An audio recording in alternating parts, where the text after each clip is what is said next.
I didn't raise my voice when he sat in my house. I raised the stakes. The moment I stepped into my own living room, I felt something cold settle deep inside me.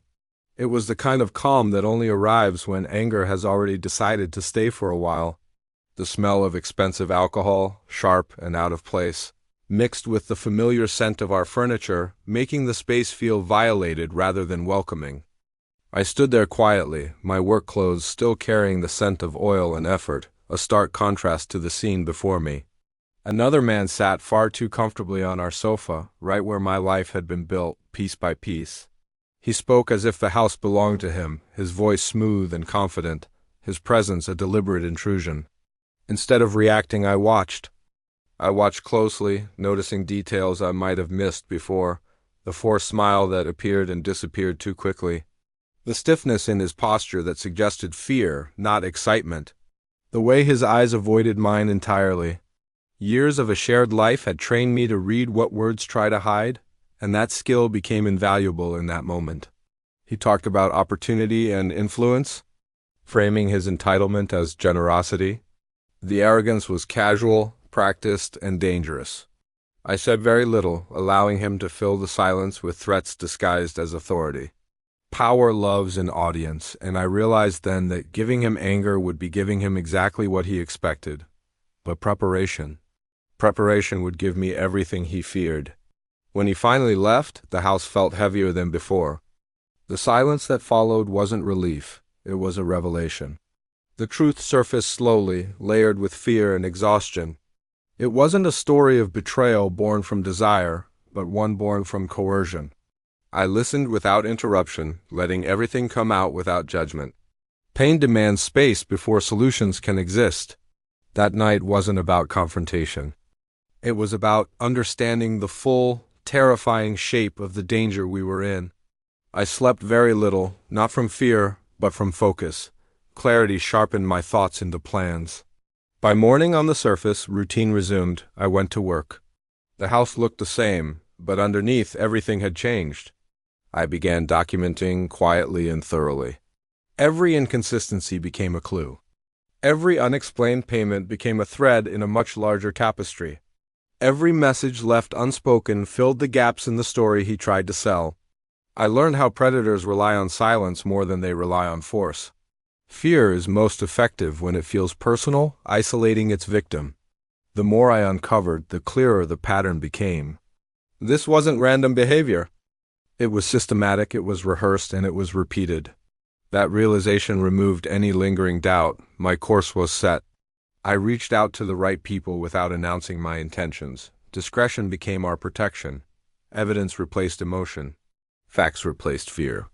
When the time finally came to speak, my words were calm and deliberate. There was no shouting, no explosive confrontation. There didn't need to be. Threats, I discovered, collapsed quickly under the weight of documentation. The illusion of control he had so carefully constructed shattered faster than I expected. His confidence dissolved into panic. What followed was not a fight, it was a retreat. Slowly, the house reclaimed its silence. The damage lingered, a shadow in the corners of every room, but the threat itself receded. Recovery didn't come instantly. Trust rarely does. We focused on safety before healing. We created distance before we allowed for reflection. Support arrived from the most unexpected places, and strength multiplied through preparation. As the first silence was broken, others stepped forward. Patterns that had been hidden in isolation became undeniable when brought into the light. The truth carried a weight far beyond our personal loss. Legal processes replaced emotional ones. Structure replaced chaos. Every step forward felt heavy but necessary. Justice, I learned, does not rush. Gradually, fear faded, replaced by a quiet resolve. That resolve matured into a steady confidence. The house began to feel like home again, not because it forgot what had happened, but because it had survived it. Nights grew quieter without the presence of dread. Mornings arrived without the familiar knot of tension in my stomach. We rebuilt our routines, this time intentionally, creating stability in small, meaningful ways. The past no longer dictated our reactions. Lessons replaced regret. I learned that strength doesn't always have to raise its voice. Sometimes its greatest power is in simply refusing to move. Standing firm proved to be far more powerful than any confrontation ever could have been. Silence, when it is chosen, carries its own authority. The future felt uncertain, but it also felt honest, and honesty mattered more than comfort. I stopped explaining my decisions to those who questioned our new boundaries. Protection required no justification. Over time, the sharp edges of memory began to soften, though they never erased. Healing followed understanding. What seemed to shock others wasn't retaliation, it was restraint. I didn't destroy anyone, I simply removed their access to our lives. The greatest victory wasn't their exposure, it was our preservation. Life became simpler, without fear dictating our behavior. Peace settled in naturally. The person I became through all of this was quieter, sharper, and more grounded. That version of me felt real. Loss had transformed into clarity. Pain had transformed into direction. I no longer measured my worth by appearances or by the approval of others. My own integrity became enough.